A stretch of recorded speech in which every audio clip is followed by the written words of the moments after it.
Saudaraku yang dirahmati Allah, ketika kita berbicara tentang sejarah Islam, kita sering langsung teringat kepada Rasulullah Sallallahu Alaihi Wasallam, manusia paling mulia, penutup para nabi, dan cahaya petunjuk bagi seluruh alam. Namun, sebelum beliau diutus, ada sosok-sosok besar dalam garis keturunannya yang telah Allah pilih dan dipersiapkan untuk menjaga kesucian nasab beliau.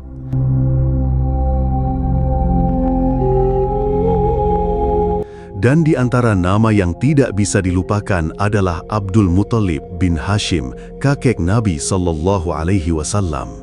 Beliau adalah pemimpin Quraisy yang luar biasa, seorang yang dikenal dengan kewibawaannya, kemuliaannya, kedermawanannya, dan keyakinannya yang kuat kepada Allah. Dialah yang menjadi saksi lahirnya peristiwa-peristiwa besar yang menggetarkan sejarah Mekah, termasuk peristiwa Tahun Gajah yang diabadikan dalam Al-Quran.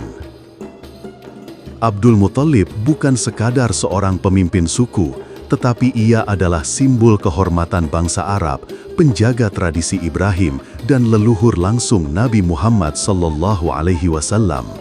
Dari kehidupannya, kita akan melihat bagaimana Allah telah menyiapkan panggung sejarah bagi datangnya risalah Islam yang agung. Maka dalam perjalanan ini, mari kita telusuri bersama. Bagaimana ia lahir dengan nama Syaibah, si bocah beruban. Bagaimana ia tumbuh di Madinah lalu dibawa ke Mekah hingga dikenal sebagai Abdul Muthalib.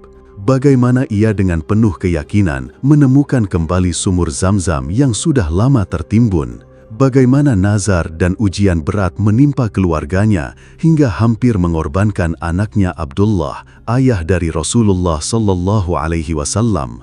Bagaimana ia menyaksikan sendiri keagungan Allah ketika pasukan gajah dihancurkan oleh burung ababil, hingga akhirnya ia wafat meninggalkan warisan besar berupa kehormatan, nilai kebaikan, dan keteguhan iman kepada Allah. Kisah ini bukan sekadar catatan sejarah, ia adalah cermin kehidupan, sebuah pesan yang menegaskan bahwa kehormatan, amanah, dan iman adalah warisan paling berharga bagi generasi setelah kita.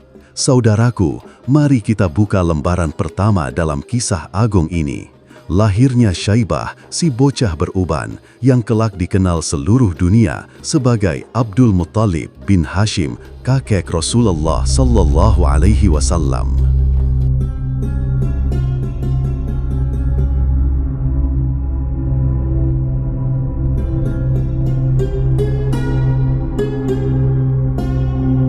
Lahirnya Syaibah, si bocah beruban. Nama aslinya Syaibah. Namun kelak, ia lebih dikenal dengan gelar Abdul Muthalib. Ayahnya adalah Hashim bin Abdul Manaf, seorang tokoh Quraisy terhormat, dikenal sangat dermawan dan bijaksana. Dan ibunya bernama Salma binti Amr, seorang wanita terhormat dari kabilah Bani Najjar di Madinah, Yathrib kala itu.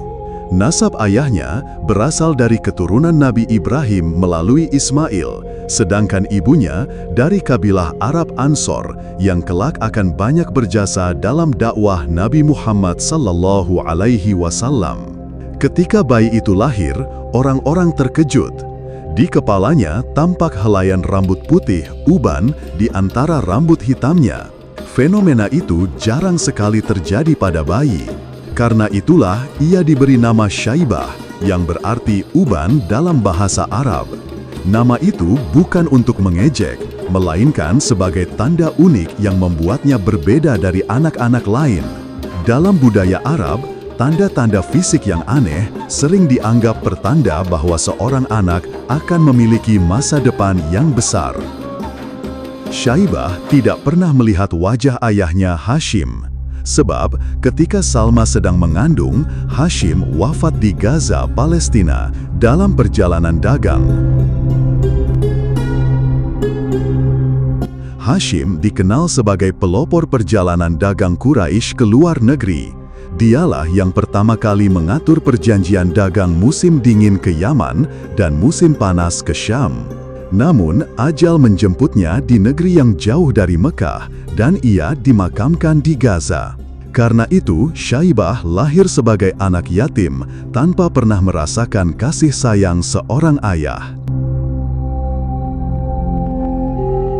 Setelah kelahiran Syaibah, ibunya Salma binti Amr memilih untuk menetap di kampung halamannya, Madinah, di tengah keluarga Bani Najjar.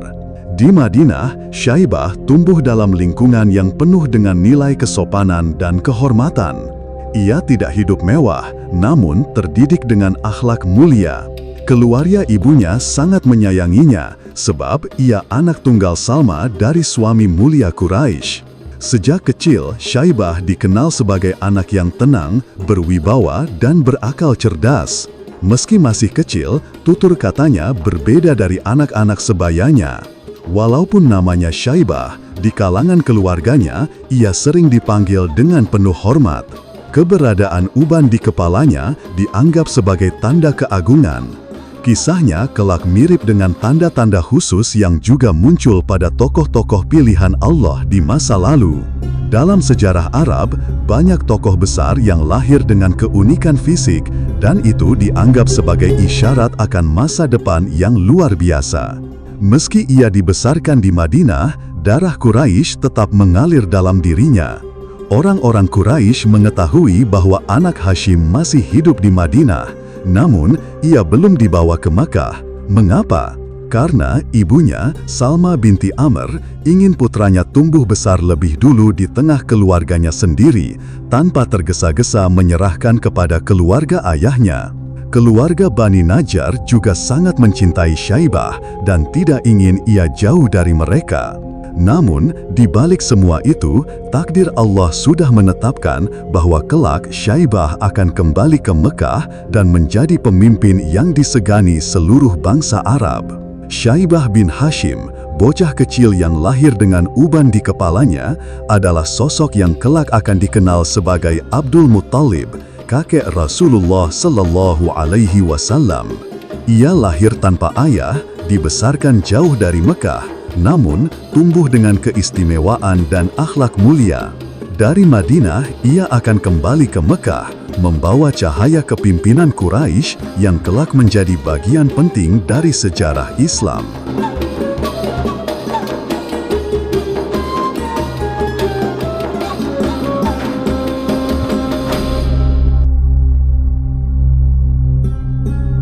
Dibawa ke Mekah, dijuluki Abdul Muttalib. Setelah sekian lama, kabar tentang Syaibah bin Hashim yang tumbuh di Madinah sampai ke telinga keluarganya di Mekah. Pamannya, Al-Muttalib bin Abdul Manaf, yang saat itu menjadi pemimpin Quraisy setelah wafatnya Hashim, sangat terkejut sekaligus gembira. Ia baru tahu bahwa saudaranya Hashim ternyata meninggalkan seorang anak di Madinah. Anak ini tentu saja berhak atas kehormatan keluarga, terutama tugas mulia Sikoya menyediakan air untuk jamaah haji dan Rifadah menyediakan makanan bagi jamaah haji yang diwariskan Hashim. Al-Muttalib tahu tidak pantas bila keturunan Hashim tetap berada jauh di Madinah. Ia harus dibawa pulang ke Mekah agar besar di tengah keluarga Quraisy dan bisa melanjutkan warisan mulia ayahnya. Al-Muttalib kemudian berangkat ke Madinah. Ia menemui Salma binti Amr, ibu Syaibah, dan menyampaikan maksudnya untuk membawa Syaibah ke Mekah. Awalnya, Salma ragu. Ia sangat menyayangi putra tunggalnya itu. Namun, ia tahu Syaibah memang harus tumbuh di Mekah, di tengah keluarga ayahnya, agar kelak bisa menempati kedudukan terhormat yang telah diwariskan. Dengan berat hati, ia merelakan kepergian anaknya.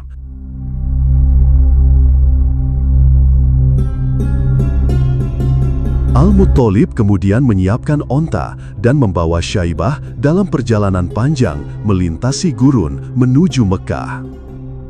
Bayangkanlah seorang bocah dengan wajah tampan, rambut hitam dengan sedikit uban di kepalanya, duduk tegak di atas onta diiringi pamannya yang penuh wibawa.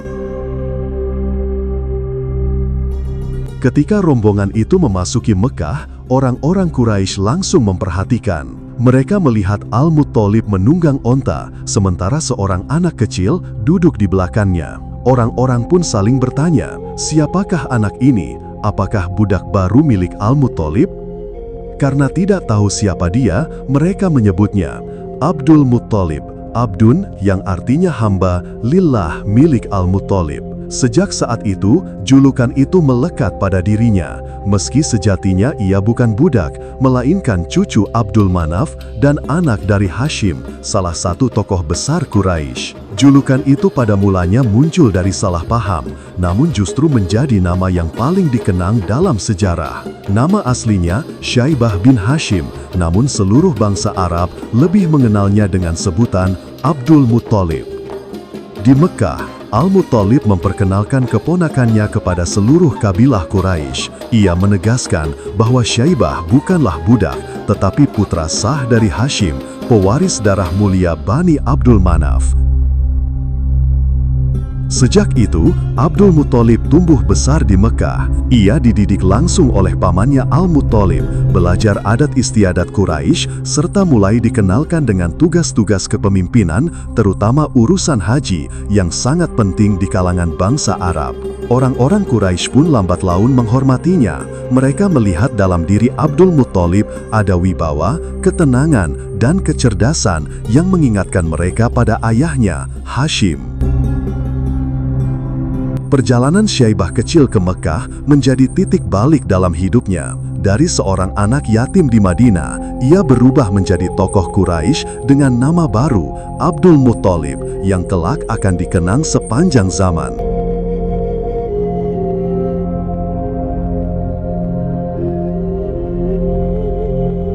Menjadi pemimpin Quraisy. Setelah wafatnya Al-Muttalib bin Hashim, paman Abdul Muttalib yang membesarkannya, tampuk kepemimpinan Quraisy berpindah ke tangan Abdul Muttalib. Pada masa itu, Quraisy adalah suku yang paling dihormati di Jazirah Arab, sebab mereka penjaga Ka'bah, pusat ibadah dan ziarah seluruh bangsa Arab. Namun, kehormatan itu datang bersama beban berat, menjaga Ka'bah, melayani jamaah haji, serta menjaga stabilitas sosial di tengah masyarakat Mekah yang penuh kabilah dengan kepentingan masing-masing. Abdul Muttalib mewarisi dua tugas besar dari leluhurnya. Pertama, siqayah, as-siqayatu, menyediakan air minum bagi jamaah haji. Air sangat berharga di tanah gersang Mekah.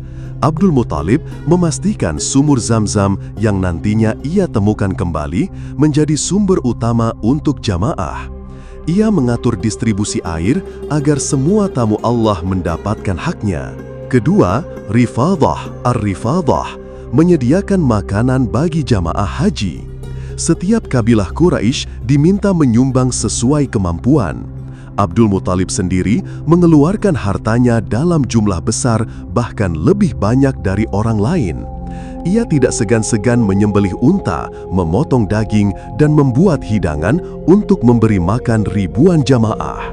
Inilah yang membuat namanya harum, sebagaimana disebutkan dalam kitab-kitab sejarah, bahwa tidak ada jamaah haji yang pernah kelaparan atau kehausan pada masa kepemimpinannya. Abdul Muttalib memiliki karakter yang sangat kuat sehingga dihormati oleh Quraisy dan kabilah-kabilah lain di luar Mekah. Antara lain, dermawan luar biasa.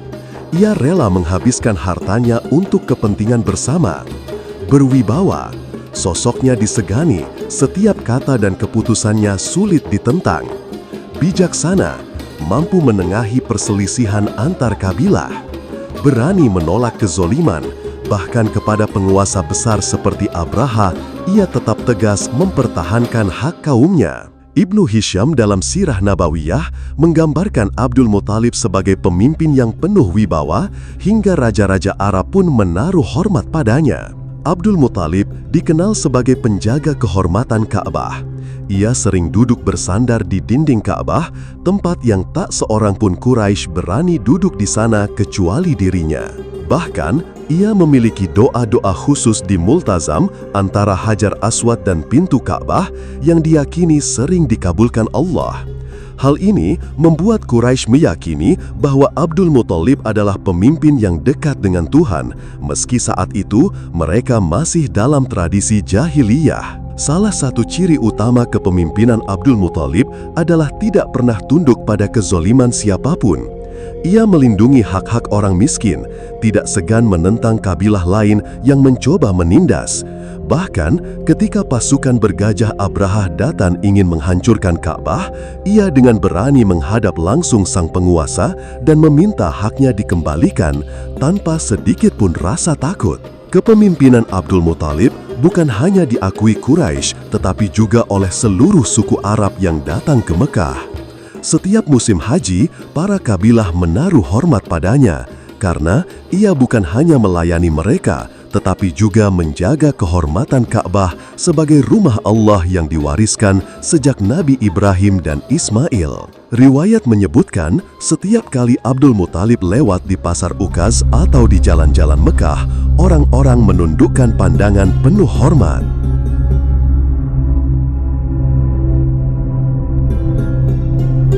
Menggali kembali sumur Zamzam. Sumur Zamzam adalah mata air yang penuh berkah. Pertama kali memancar untuk Nabi Ismail dan ibunya, Hajar. Ketika mereka ditinggalkan di lembah Mekah oleh Nabi Ibrahim alaihissalam, air ini menjadi sumber kehidupan utama di kota Mekah yang menjadi sebab manusia berkumpul dan menetap di sana. Namun, seiring berlalunya zaman, sumur Zamzam tertimbun tanah dan puing-puing, terutama setelah kabilah Jurhum diserang dan terusir dari Mekah. Menurut riwayat, ketika Jurhum terusir dari Mekah, mereka menutup sumur itu agar orang lain tidak bisa memanfaatkannya. Berabad-abad lamanya, Zamzam hilang dari pandangan. Orang Quraisy hanya tahu bahwa di bawah tanah Mekah tersimpan mata air suci, tetapi tidak seorang pun tahu letak pastinya. Pada suatu malam, ketika Abdul Muthalib tidur, ia bermimpi didatangi seseorang yang berkata, "Gali Thayyibah." Namun ia tidak tahu apa maksudnya. Malam berikutnya, ia bermimpi lagi, "Gali Barroh." Ia masih bingung. Mimpi itu terus berulang, hingga akhirnya datang perintah jelas, "Gali Zamzam." Dalam mimpinya, orang itu menjelaskan ciri-ciri letak sumur, yaitu di dekat berhala Isaf dan Nailah yang saat itu dipasang oleh Quraisy. Di antara tempat penyembelihan hewan kurban, lokasi di mana ada darah buruan, kotoran burung, dan semut berkerumun. Abdul Muthalib yakin mimpi itu bukan mimpi biasa, melainkan petunjuk dari Allah Subhanahu wa Ta'ala. Abdul Muthalib kemudian membawa satu-satunya anak lelakinya yang bernama Al-Harits untuk membantunya menggali. Dengan cangkul sederhana, keduanya mulai menggali tanah di sekitar Ka'bah, tepat di antara berhala-berhala yang dipuja orang Quraisy. Orang-orang Quraisy heran dan mulai mengejek. "Untuk apa engkau merusak tanah Ka'bah? Apakah engkau ingin mencari harta karun?" Mereka mengira Abdul Muthalib mencari emas peninggalan Jurhum. Banyak yang menentang dan ingin mencegahnya, tetapi Abdul Muthalib tetap teguh. Setelah berhari-hari menggali, cangkul Abdul Muthalib akhirnya menghantam batu besar. Ketika batu itu diangkat, tiba-tiba air memancar deras dari tanah. Allahu Akbar! Itulah air Zamzam yang hilang berabad-abad lamanya. Abdul Muthalib sujud syukur, sementara masyarakat Quraisy terperanjat. Mereka menyadari sumur legendaris itu benar-benar telah ditemukan kembali. Namun, orang Quraisy yang sebelumnya mengejek, kini justru ingin ikut memiliki Zamzam. Mereka berkata, "Wahai Abdul Muthalib, sumur ini milik kita semua, berikan hak kami di dalamnya." Abdul Muthalib dengan tegas menolak, "Tidak, Zamzam telah ditunjukkan Allah kepadaku, maka hanya aku yang berhak mengurusnya. Aku tidak akan memberikannya kepada kalian." Karena orang Quraisy bersikeras, perselisihan pun hampir terjadi. Abdul Muthalib kemudian bernazar, jika Allah memberinya 10 anak lelaki yang kuat untuk melindunginya, ia akan mengorbankan salah satunya di jalan Allah. Sumpah itu kelak berhubungan dengan kisah terkenal tentang Abdullah, ayah Nabi Muhammad, yang hampir disembelih namun diganti dengan 100 ekor unta. Sejak saat itu, pengurusan sumur Zamzam menjadi tanggung jawab keluarga Abdul Muthalib.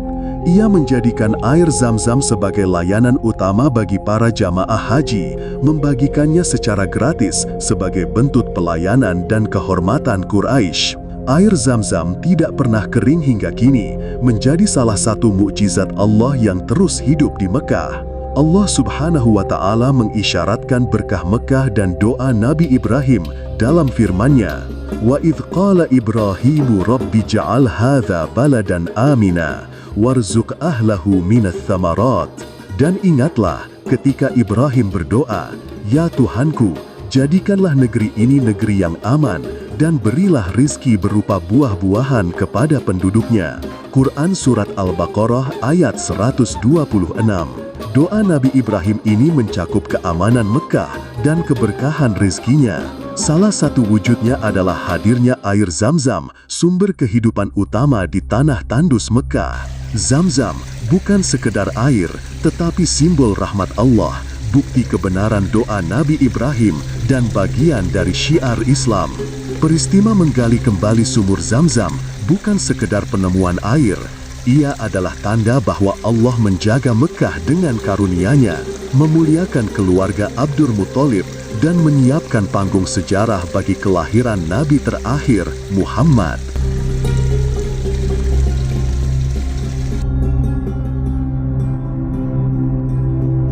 Nazar menyembelih anak.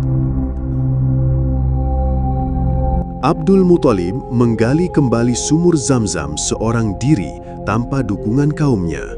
Kaum Quraisy bahkan menentangnya, tapi saat air Zam-Zam ditemukan, mereka menganggap sumur itu milik bersama. Dalam kesulitan itu, Abdul Muthalib berdoa kepada Allah dan bernazar, "Ya Allah, jika Engkau memberiku 10 anak laki-laki yang tumbuh dewasa untuk melindungiku, niscaya aku akan menyembelih salah satunya sebagai kurban untuk-Mu." Nazar ini muncul sebagai bentuk syukur dan pengorbanan terbesar.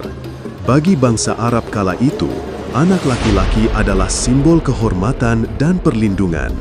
Jadi, berani bernazar menyerahkan anak laki-laki adalah puncak pengorbanan. Waktu berlalu, Allah mengaruniakan Abdul Muthalib 10 anak laki-laki yang gagah. Ia pun teringat nazarnya dan merasa wajib menepati janji kepada Allah. Sesungguhnya, nazar adalah janji besar, dan jika janji kepada manusia wajib ditepati, maka janji kepada Allah lebih utama. Abdul Muthalib mengumpulkan semua anak laki-lakinya. Ia melakukan undi atau qur'ah untuk menentukan siapa yang harus disembelih. Hasil undian jatuh pada Abdullah, anak yang paling ia cintai, ayah dari Nabi Muhammad SAW. Akan tetapi kaum Quraisy menentang keras. "Bagaimana mungkin engkau menyembelih pemuda tampan, putra yang paling engkau cintai?" Mereka khawatir tindakan ini akan menjadi presiden buruk bagi bangsa Arab. Mereka lalu menyarankan solusi dengan cara mendatangi dukun wanita di Madinah untuk meminta petunjuk.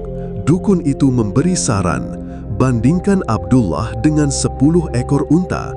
Jika undian jatuh pada Abdullah, tambahkan 10 ekor lagi. Lakukan terus sampai undian jatuh pada unta, bukan Abdullah. Abdul Muthalib pun melakukannya. Mereka menyiapkan anak panah tanpa bulu atau kayu kecil seperti stik undian. Setiap anak panah diberi tanda nama.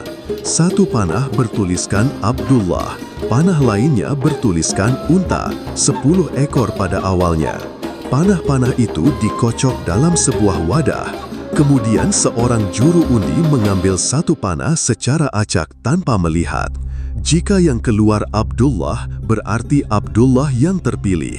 Jika yang keluar unta, maka tebusan adalah unta. Undian pun dimulai. Pertama, Abdullah versus 10 ekor unta. Hasilnya jatuh pada Abdullah. Kedua, Abdullah versus 20 ekor unta, hasilnya tetap Abdullah. Begitu seterusnya, hingga jumlah mencapai 100 ekor unta. Barulah undian jatuh kepada unta. Maka Abdullah diselamatkan dengan tebusan 100 ekor unta. Setelah itu, bangsa Arab menjadikan 100 ekor unta sebagai diat, tebusan darah standar hingga datangnya Islam. Dalam hadis riwayat Ahmad dan Hakim, Rasulullah SAW bersabda, "Ana ibnu Dhabihain, Aku adalah putra dari dua sembelihan. Hadis riwayat Al-Hakim disahihkan oleh Al-Albani. Jadi, peristiwa ini bukan sekedar cerita nazar biasa, tapi bagian dari rantai sejarah ilahi yang memuliakan Rasulullah sallallahu alaihi wasallam.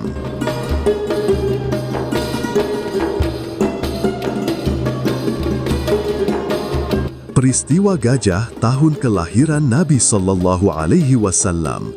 Ka'bah di Mekah sejak zaman Nabi Ibrahim alaihi salam sudah menjadi pusat ibadah tauhid.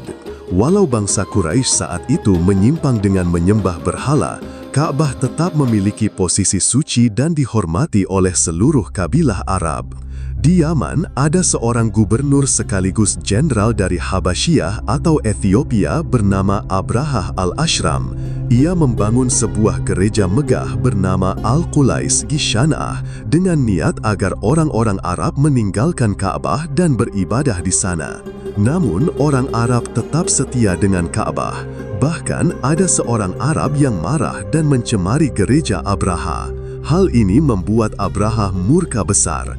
Ia bersumpah akan menghancurkan Ka'bah agar Arab tunduk padanya. Abrahah menyiapkan pasukan besar dengan gajah perang yang dipimpin oleh gajah terbesar bernama Mahmud. Ia berjalan menuju Mekah dengan niat menghancurkan Ka'bah. Sepanjang perjalanan, beberapa kabilah Arab berusaha menghadang, namun semuanya berhasil dikalahkan. Ketika sampai di pinggiran Mekah, pasukan Abrahah merampas banyak harta, termasuk 200 ekor unta milik Abdul Muthalib, kakek Rasulullah sallallahu alaihi wasallam. Abdul Muthalib sebagai pemimpin Quraisy dan penjaga Ka'bah mendatangi Abrahah. Riwayat menyebutkan ketika Abdul Muthalib masuk, Abrahah terkesan melihat wibawanya. Ia bahkan turun dari singgasana untuk duduk bersamanya. Abrahah bertanya, "Apa keperluanmu, wahai pemuka Quraisy?" Abdul Muthalib menjawab dengan tenang, "Aku menuntut 200 ekor unta milikmu yang telah engkau rampas."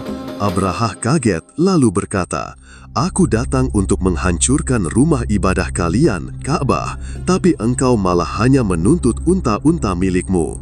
Jawaban Abdul Muthalib penuh iman dan keyakinan.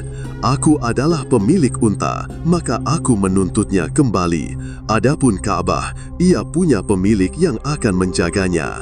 Ucapan ini kemudian menjadi sejarah, menunjukkan keyakinan Abdul Muthalib bahwa Allah lah penjaga rumahnya. Ketika Abrahah memerintahkan gajah-gajahnya maju menuju Ka'bah, tiba-tiba gajah-gajah itu enggan berjalan ke arah Mekah. Mereka duduk dan menolak bergerak, meskipun dipukul, ditarik, bahkan dipaksa. Ini menjadi bukti bahwa Allah sendiri yang akan melindungi Ka'bah. Dan saat itulah datang pasukan Allah berupa burung ababil dari arah laut. Bismillahirrahmanirrahim.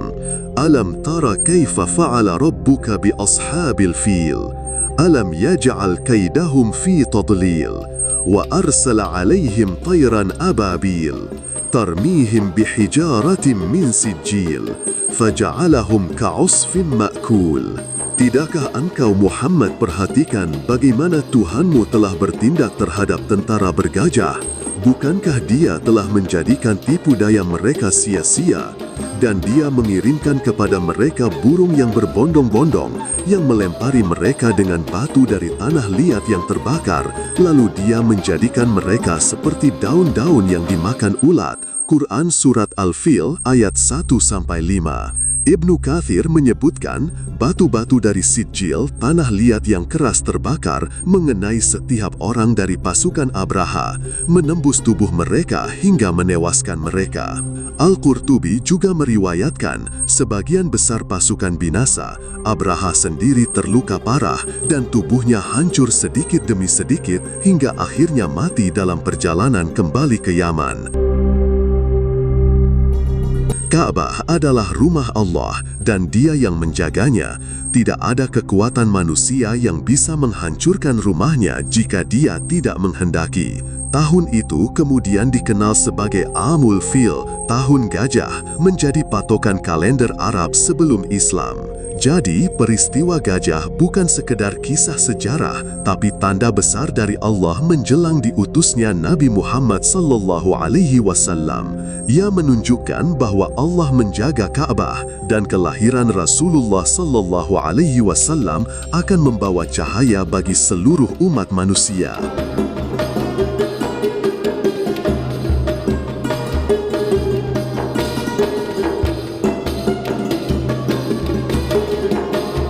Anak-anak Abdul Muttalib. Mayoritas riwayat menyebut Abdul Muttalib memiliki 10 putra dan 6 putri. Putra-putra yang paling masyhur adalah Harith, Zubair, Abu Thalib atau Abd Manaf, Abdullah, Hamzah, Abbas, Abu Lahab atau Abd Uzza, Al-Muqawwim, Hajal atau Hijl, dan Dirar atau Al-Ghaidaq. Ada perbedaan penyebutan pada beberapa sumber klasik. Sedangkan putri-putrinya yang masyhur adalah Syafiyah, Atikah, Arwa, Umaymah, Barrah, dan Hakim Al-Bayda.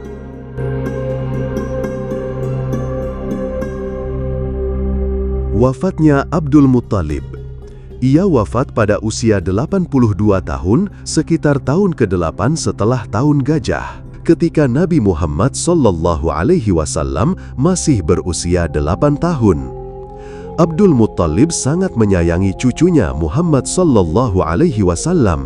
Sejak lahir, Nabi kecil telah menjadi cahaya dan kebanggaan baginya. Ketika ajalnya mendekat, ia sangat khawatir akan masa depan cucunya sebab Muhammad SAW sudah yatim sejak dalam kandungan dan kini akan menjadi yatim piatu tanpa ayah maupun kakek. Dalam suasana penuh haru, Abdul Muttalib memanggil anak-anaknya lalu berwasiat agar Abu Thalib, salah satu anaknya yang lembut dan sangat dekat dengan Muhammad kecil, mengasuh dan melindungi cucunya itu. Meski tidak sekaya pamannya Abbas, Abu Thalib dikenal sebagai sosok berakhlak mulia, penuh kasih sayang, dan dihormati Quraisy.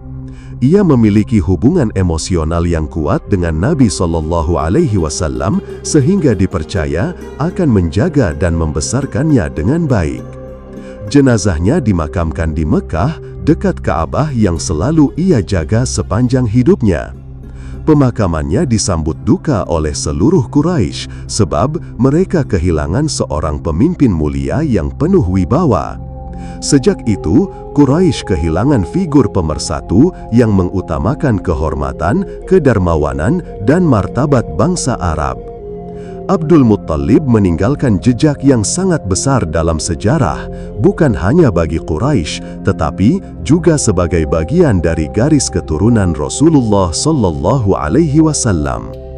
Dengan keberanian, keteguhan, dan pertolongan Allah, ia menggali dan menemukan kembali sumur Zamzam yang sampai saat ini menjadi sumber kehidupan dan keberkahan bagi kaum muslimin, sekaligus bukti nyata dari doa Nabi Ibrahim alaihissalam.